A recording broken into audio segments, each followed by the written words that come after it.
नमस्कार दोस्तों। जैसा कि हम लोग हमेशा जो ट्रेडिंग स्ट्रेटजी इस्तेमाल करते हैं वो होती है हमारी ओपनिंग रेंज ब्रेकआउट और 20 ईएमए, जिसमें से जो सबसे इंपॉर्टेंट स्ट्रेटजी हमारी होती है वो ओपनिंग रेंज ब्रेकआउट। दोस्तों बहुत सारे लोगों के हमारे पास मैसेज आ रहे हैं, कॉल्स आ रहे हैं, क्या सर ये जो ओपनिंग रेंज ब्रेकआउट स्ट्रेटजी है ये निफ्टी, बैंक निफ्टी और सेंसेक्स तीनों पे काम करती है?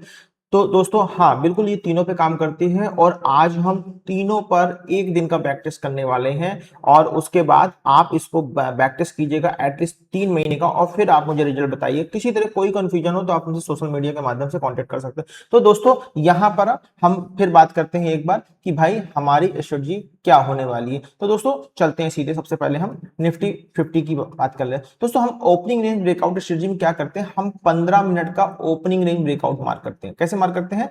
5 मिनट की 3 कैंडल। यहां पर क्या करते हैं भाई, ये हमने उठाया, ये सपोज कीजिए हमने एक लिया रेक्टेंगल लिया, ये ऐसे मार्क किया हमने, ठीक है ना, लगभग 10 से 15 पॉइंट के बफर में हमें मार्क करना है। उसके बाद एक रेक्टेंगल हमने और उठाया डाउन साइड के लिए, हमें 10 से 15 पॉइंट के बफर में हमने इसको मार्क कर दिया। अब क्या करना है, इसमें से जिस तरफ मार्केट ब्रेकआउट करती है, जिस तरफ मार्केट ब्रेकआउट करती है उस तरफ एक बार पुल बैक पे रिटेस्ट होने के बाद, एक बार पुल बैक पे रिटेस्ट होने के बाद हम एंट्री करते हैं। तो दोस्तों यहां पर क्या हुआ, मार्केट खुलती है, खुलने के बाद पहली कैंडल रिजेक्शन कैंडल बनाती है, मार्केट पहली कैंडल कंफर्म कर देगी मार्केट को अपसाइड जाना, कोई दिक्कत नहीं, मार्केट को अपसाइड जाना हम जाने देंगे। हम वेट करेंगे एक बार ये 15 मिनट की रेंज टूट जाए। दोस्तों ये स्ट्रेटजी अगर कभी नैरो मार्केट है तो ये स्ट्रेटजी बहुत काम करती है। बहुत बार क्या होता है, मार्केट एक एक हफ्ते 10-10 दिन में मार्केट नैरो हो जाती है, एक रेंज को नहीं तोड़ पाती, तो आप उस रेंज में ट्रैप होने से बचे रहोगे। तो दोस्तों यहाँ पर क्या हुआ, हम चलते हैं एक बार देख लेते हैं भाई। यहाँ मार्केट खुलती है, हल्का सा पुल बैक लेती है, फिर ब्रेकआउट करती है, 15 मिनट का ब्रेकआउट हो गया, यहाँ पे आप लोग देख पा रहे हो, फिर पुल बैक, 15 मिनट का पुल ब्रेकआउट हो गया। फिर अब हमें क्या करना है, ब्रेकआउट के बाद हमें रिटेस्ट जरूरी है, हमने यहाँ पर रिटेस्ट का वेट किया, रिटेस्ट होगा, अब रिटेस्ट के बाद भाई एक कैंडल और एक कैंडल जो है रिटेस्ट करके मार्केट के ऊपर है। अब हम क्या करते हैं, कुछ नहीं करते हैं, हम इसी जगह पर अपनी लॉन्ग पोजीशन लगाते हैं।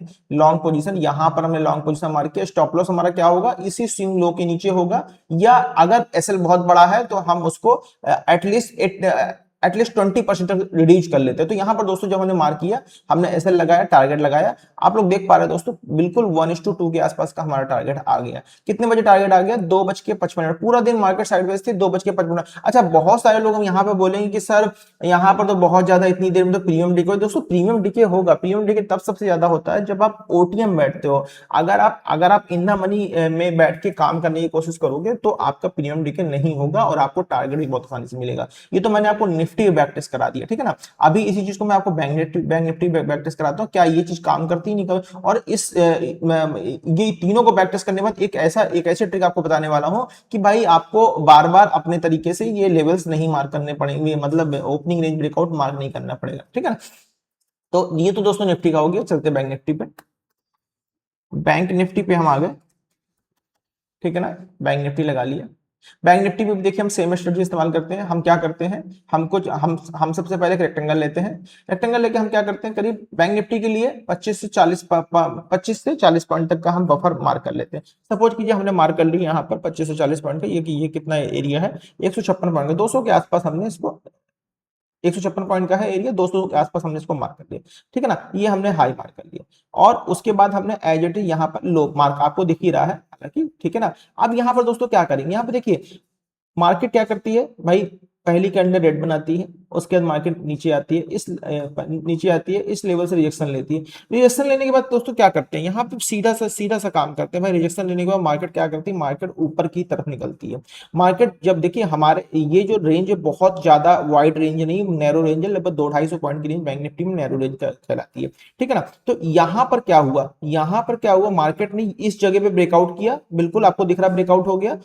ये मैं हटा देता हूं, थोड़ा सा कंफ्यूजन ना हो आप लोगों को। यहां पर ब्रेकआउट हो गया, इसका हाई ब्रेकआउट हो गया। उसके बाद हमें क्या करना, हमें वेट करना है रीटेस्ट का, ठीक है ना। यहां पर ये हमने मार्क किया, ये डब्ल्यू पैटर्न बना के मार्केट ने इसने हाई ब्रेक कर दिया, ठीक, हाई जैसे ही ब्रेक किया। अब हम क्या करेंगे, हम वेट करेंगे, हम किसका वेट करें, हम पुल बैक का वेट करेंगे। मार्केट में पुल बैक मिला, पुल बैक के बाद जब प्राइस रिटेस्ट करके ऊपर निकलता है, ठीक है ना, जब प्राइस पुल बैक करके रिटेस्ट करके ऊपर निकलता है तो इस जगह पर हम अपनी एंट्री इसके ऊपर प्लान कर लेते हैं। हमारा दोस्तों स्टॉप लॉस यहाँ पे क्या बनेगा मैं बता देता हूँ फिर से। लॉन्ग पोजीशन लगाते हैं। लॉन्ग पोजीशन जब प्राइस यहां से यहां निकल गया भाई, यहां से आप देख पा रहे हो, मैं दिखा रहा हूं कि भाई ये स्टॉप लॉस तो बहुत बड़ा स्टॉप लॉस बना रहा है भाई, 120 122 पॉइंट का स्टॉप लॉस, इतना लंबा स्टॉप लॉस लेने की जरूरत नहीं है। जब जब स्टॉप लॉस आपको मल्टीपल कैंडल्स का दिख रहा हो, बड़ा स्टॉप लॉस बन रहा है लास्टिंग का, तो सिर्फ सिर्फ एक काम कर, दो कैंडल का स्टॉप लॉस लेते हैं। क्या करते हैं, दो कैंडल का हम स्टॉप लॉस लेते हैं। यहाँ पर लॉन्ग लगाया इस जगह पर, यहाँ पर हमने रखा, और उसके बाद ये देखिए हमने सिर्फ दो कैंडल का स्टॉप लॉस रखा। कितना स्टॉप लॉस आ रहा है, लगभग 80 पॉइंट, 80 पॉइंट का स्टॉप लॉस आ रहा है। टारगेट देखते हैं दोस्तों, कितना टारगेट आया। टारगेट की बात करते हैं दोस्तों, हमारा टारगेट जो आया है लगभग लगभग 145 पॉइंट, ठीक है ना। अगर यही 145 पॉइंट आपका अर्ली मोमेंटम में आ गए तो आपको बहुत अच्छा प्रॉफिट हो जाएगा। यही अगर 143 पॉइंट आपका लेट आता है, ठीक है ना, टारगेट लेट आता है, तो पॉसिबल है थोड़ा बहुत टिके हो, लेकिन आपको ये पता होना चाहिए भाई आप टारगेट के नियर बाई आ चुके हो। और यहां पर कितना बज रहा है, यहां पर आपको 2:50 है, मार्केट क्लोजिंग टाइम हो रहा है। तो भाई यहां पर अगर आपको लगा कि भाई इसके भाई ये रिजेक्शन कैंडल बनी यहां पर, तो इस कैंडल पे आप प्रॉफिट बुक कीजिए ना, इस कैंडल पे आप प्रॉफिट बुक कीजिए, ठीक है ना। इस कैंडल पे आपको प्रॉफिट बुक करना है। तो इस तरीके से हमने देखिए निफ्टी बैंक में भी इसी स्ट्रेटजी के साथ अच्छा अच्छा प्रॉफिट कमाया। इसको भी रिमूव कर देते हैं। अब चलते हैं सेंसेक्स पे। सेंसेक्स पे आपको बैक टेस्ट कराता हूं। चलते हैं दोस्तों सेंसेक्स पे। सेंसेक्स हमने लगा लिया। सेंसेक्स पे देखिए ये मार्क किया हमने। अब हमें क्या करना है, देखिए यहां पर भी देखिए सेम चीज अप्लाई अप्लाई होगी।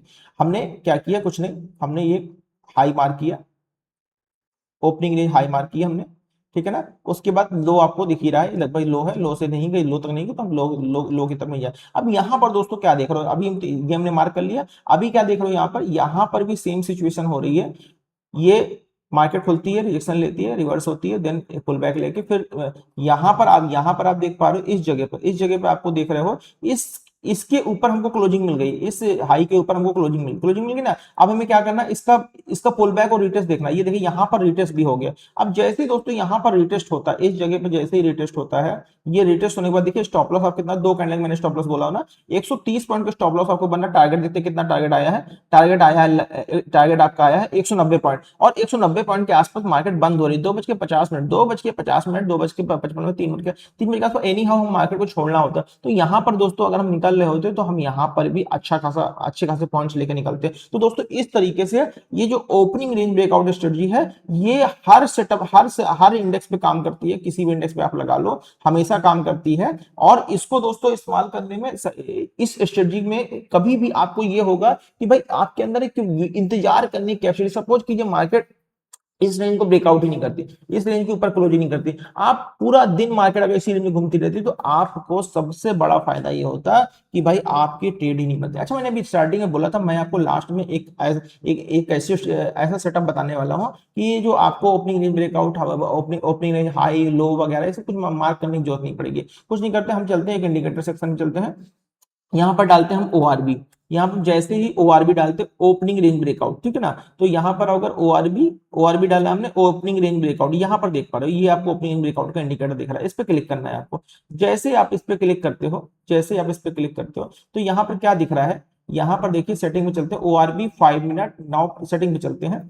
यहाँ पर देखिए ओआरबी 5 में total time 5 minute, session time 9:15 से 9:20। अब ये क्या कर रहा है, ये सिर्फ 5 मिनट का ही ओपनिंग रेंज मार्क करेगा। हमें इसको टाइम कर देना, चेंज कर देना, 9:30 कर देना। अब देखिए दोस्तों 9:30 का अगर जैसे हमने टाइम चेंज करी, यहाँ पर देखिए, यहाँ पर अब हमें कोई लेवल मार्क करने की जरूरत नहीं। यहाँ पर साफ साफ हमको दिख रहा है कि भाई ये जो कैंडल थी, ये कैंडल का हाई बन गया, 15 मिनट की रेंज का, 15 मिनट के ओपनिंग ब्रेकआउट का हाई बन गया, ये लो बन गई, ये जो लाइन दिख रही है रेड कलर की, ये लो बन गया। उसके बाद अब आप देखो यहां पर हमको ब्रेकआउट मिल गया, बट इस ब्रेकआउट को हम कंसीडर नहीं करेंगे, हमको पुल बैक होके एक रिटेस्ट चाहिए। हमने पुल बैक हुआ, मार्केट रिटेस्ट हुआ, और रिटेस्ट होने के बाद देखिए दोस्तों यहाँ पर हम एक पावर, यहाँ पे ये पावर कैंडल दिख गई। अब देखिए दोस्तों पावर कैंडल हमको दिख गई, बस दो कैंडल हमको मिली, इसके ऊपर रिटेस्ट होकर निकल गया, हमने यही स्टॉप लॉस रखा और यही स्टॉप लॉस के साथ हमने एंट्री कर ली, ठीक है ना। अच्छा, अब यहाँ पे एक चीज और आप लोगों को दिखा दूं, बहुत सारे लोग जो यहाँ पर 20 ईएमए के साथ काम करते हैं, 20 ईएमए बहुत इस्तेमाल करते हैं। तो दोस्तों अगर मार्केट साइडवेज है, आप ये देखिए कि अगर आपने इस जगह पे मतलब किसी इंस्ट्रूमेंट को बाय किया, ठीक, और अगर आप 20 ईएमए के सपोर्ट का वेट करते कि भाई एक बार मार्केट 20 ईएमए पे सपोर्ट ले लो और बाउंस कर जाए, अगर मार्केट 20 ईएमए का सपोर्ट ले रहा बाउंस कर जाए, तो आप ये देखिए यही ट्रेड जो आप इस जगह पर उठा रहे थे 10:10 पे, यही ट्रेड आप जो 10:10 पे उठा रहे थे, यही ट्रेड आपको दोबारा मतलब लगभग 12:55 में उठाने को मिलती, जब लगभग मैक्सिमम डिके हो चुका होता, और वहां से अगर आप इस जगह से एंट्री करते, स्टॉप लॉस भी आपका लगभग छोटा हो जाता, तब तक ये पुल बैक मिल चुका होता। तो देखिए दोस्तों कितना शानदार टारगेट आपको यहां पर देखने को मिलता है। लेकिन दोस्तों ये आप हमेशा नहीं कर सकते, ये तो तभी पॉसिबल है जब मार्केट नैरो रेंज में घूम रही है, काफी समय साइडवेज में स्पेंड कर रहे, तभी पॉसिबल है। लेकिन अगर आप मोमेंटम में मार्केट होगी, ठीक है ना, मार्केट में अच्छी लिक्विडिटी होगी, तो उस केस में आपका 20 ईएमए के वेट करने के चक्कर में आपका टारगेट छूट जाएगा। तो दोस्तों ये आपको देखना है, डिसाइड करना है कि भाई मुझे 20 ईएमए का वेट करना है किस ट्रेड में और किस ट्रेड में नहीं करना है। ये ठीक है ना, इस चीज को आपको ध्यान देना है कि भाई किस ट्रेड में वेट करना है, किस ट्रेड में वेट नहीं करना है। तो इसका भी दोस्तों मैं सीधा तरीका बता देता हूं, बहुत आसान तरीका है। अगर मार्केट की 4-5 कैंडल, पहली 4-5 कैंडल उसी 5 मिनट कैंडल के अंदर बनती हैं, तब तो आपको 20 ईएमए का वेट करना है। अगर ध्यान रखिएगा, अगर पहली 4-5 कैंडल आपको 5 मिनट की रेंज के अंदर बन, तब तो आपको 20 मिनट, तब तो आप चाहो तो 20 ईएमए का वेट कर लो। लेकिन अगर कैंडल बैक टू बैक एक के ऊपर एक बनती चली जा रही है, तो आपको 20 ईएमए का वेट नहीं करना है। फिर आप ये देख लो, खाली भाई वीवैप के ऊपर हो, वीवैप के ऊपर हो तो आप एंट्री कर सकते हो, वीवैप के ऊपर हो तो आप एंट्री कर सकते हो, ठीक है ना, सिंपल। आपको कोई दूसरा स्ट्रेटजी इस्तेमाल करने की जरूरत ही नहीं है। तो दोस्तों आज के लिए इतना ही, इसको बैक टेस्ट कीजिए, अदरवाइज वीडियो बहुत लंबा हो जाएगा, और इस वीडियो को लाइक शेयर और सब्सक्राइब जरूर कीजिए।